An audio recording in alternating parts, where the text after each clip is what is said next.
Rivotril. Quem nunca, hein? O remédio mais prescrito do mundo, você sabia?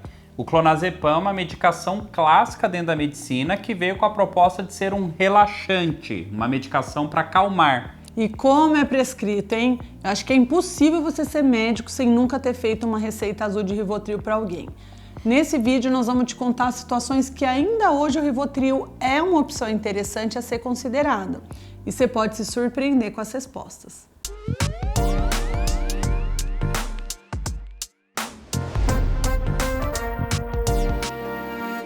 Oi pessoal, sou a doutora Maria Fernanda, médica psiquiatra. Tudo jóia, pessoal? Dr. Saulo, médico neurologista. Muito se tem falado sobre os riscos do uso crônico do Rivotril. Sim, nós já fizemos vídeos sobre isso aqui no canal, inclusive um bem recente sobre se ele poderia ou não provocar problemas de memória e o temido Alzheimer. Nós vamos deixar o link para esses vídeos lá na descrição para você ver depois. O Rivotril pode ser usado para muita coisa, conforme a gente já comentou nesse vídeo, mas hoje é preferível, na medida do possível, fazer um esforço para evitar o uso crônico dele. Sendo assim, tem algumas situações que o Rivotril ainda se encaixa super bem como opção para uso.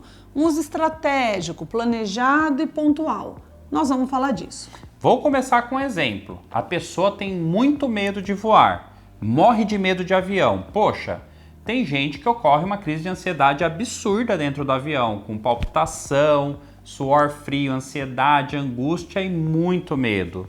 A pessoa sofre durante todo o percurso e acaba ficando traumatizada para outros voos. Aqui o Rivotril pode ser uma boa opção. Uma dose baixinha do Rivotril, como a versão sublingual, a opção em gotas, pode ser opção, pois agem rápido, de 15 a 30 minutos e provocam um efeito anestesiador do medo, um efeito ansiolítico, acalmando a pessoa para ela conseguir fazer o voo com mais tranquilidade.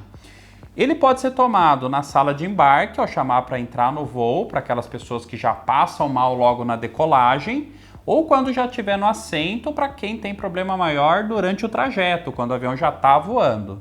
É um bom exemplo e realmente é um uso pontual, né? Afinal, a gente geralmente pega poucos voos no dia a dia, não é uma coisa tão frequente, mas vale ressaltar que se você viaja com frequência ou se isso acontece com frequência na sua vida, o importante é tratar essa fobia com técnicas, principalmente de terapia cognitivo-comportamental, até para não ficar dependente ali do uso do remédio para poder viajar.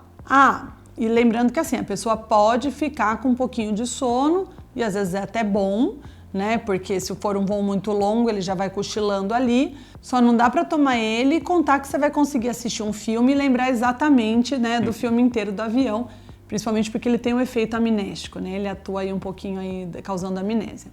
Antes de seguirmos, vale ressaltar que o Rivotril é tarja preta. Então a sua prescrição necessita de uma receita azul médica, é controlada, né? A ideia desse vídeo é somente educativa, tá? Só use o remédio que o seu médico te passar. Nada de pegar da vizinha, da mãe, do namorado.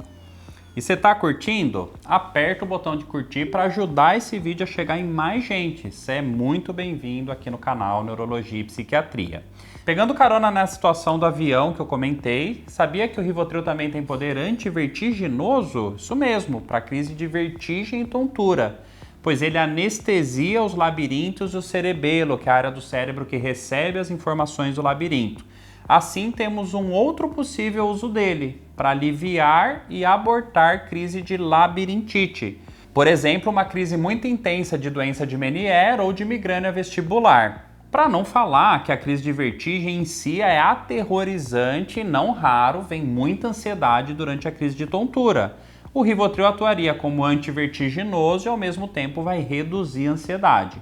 Aqui também a gente usa dose baixa, né? E de novo, um uso pontual. Afinal, se a pessoa está tratando de forma correta a doença geradora de vertigem, se espera que ela não tenha nenhuma ou muito de vez em quando uma crise. No geral, eu penso nele como um plano B, quando outros remédios, que é o plano A, não funcionam.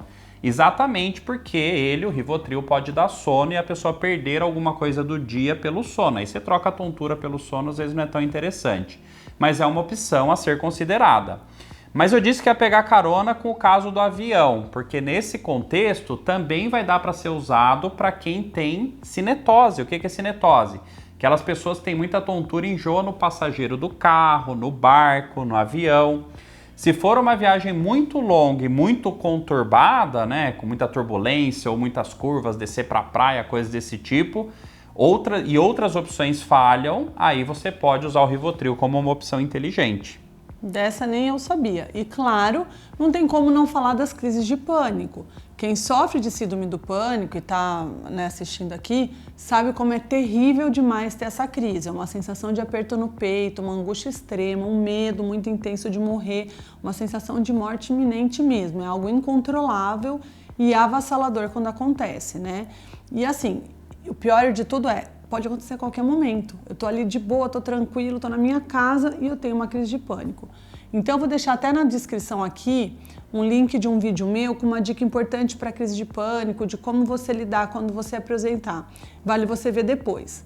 Aqui também o Rivotril vai ser uma opção, né? Rápido e potente para alívio dessa ansiedade.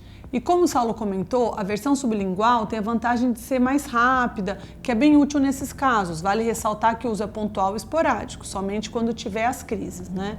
E aí é preciso lembrar que o tratamento efetivo da crise vai acontecer com antidepressivos. E uma vez que a pessoa está tratando a síndrome do pânico, a gente não espera que ela tenha mais crises, né? Ou se tiver, que elas sejam muito de vez em quando. Então você tem que buscar ajuda psiquiátrica caso você sofra de pânico. Tem opções melhores, mas por poucos dias. O uso do Rivotril em baixas doses para acertar o fuso de quem viaja para algum lugar muito longe, né, com várias horas de diferença, pode ser considerado. Tem opções mais interessantes aqui, até a melatonina pode encaixar nesse contexto, você sabia? Assista o vídeo sobre melatonina nosso que você vai descobrir como que isso acontece. E acho que é isso, né? Não sei se você lembra de mais algum exemplo? A gente pode usar, né, o Rivotril numa ponte aí até o antidepressivo fazer efeito para um quadro mais grave de ansiedade. Então, como assim, né? O transtorno ansiedade generalizada, por exemplo, ele é tratado com antidepressivo. São eles que vão recalibrar ali a serotonina, a química cerebral e resolver na origem o problema da ansiedade. Mas o antidepressivo leva algumas semanas, né, para começar a agir. Se a pessoa está muito ansiosa, uso em doses baixas e por um período curto, até o antidepressivo começar a atuar, pode ser considerado. Aqui um uso por um curto espaço de tempo, onde já tem programado uma retirada muito em breve, para não correr o risco daquela pessoa cair em dependência ou viciar nele. E aqui está um outro exemplo, então, onde o Rivotril pode ser útil. Vale lembrar para seguir o canal. Se inscreva que tem muita coisa legal aqui, sempre sobre ansiedade, remédio, curiosidades aí do mundo da mente. E você, já usou o Rivotril? Conta pra gente se pra você ele foi bom ou mal. A chance de ter alguém lá nos seus grupos de WhatsApp que usa Rivotril é enorme, sabia? Compartilha lá esse vídeo para essa informação chegar nessas pessoas. E lembre-se de ver agora, né, os outros vídeos que a gente comentou sobre o Rivotril, como ele funciona, os riscos, se pode ou não provocar demência, etc. Tem tudo aí para você ver. Um grande abraço. Nos vemos no próximo vídeo.